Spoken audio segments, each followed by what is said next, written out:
That's weird, man. You know what's just funny? I was thinking the other day, we were talking about shit or whatever. I'm like, what if a DMT, what if, you know how people have bad trips? Like you can have a bad trip on acid or you can have a bad trip on, mushrooms. I've never had like a nightmare of a trip.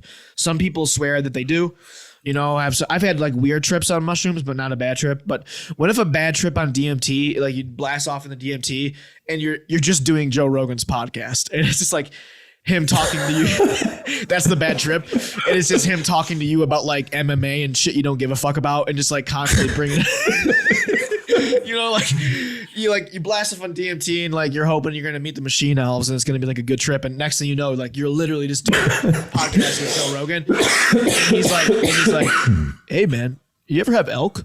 You know what I mean? You're like, oh, get me out of here. Right? That's the DMT bad trip. It's just a regular Joe Rogan experience podcast. And you just you can't wait for you're like, when does this end? When does this end?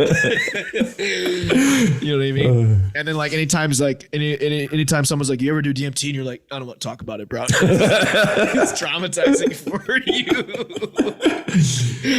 Yeah. I thought that was funny, man. That was so funny a little bit.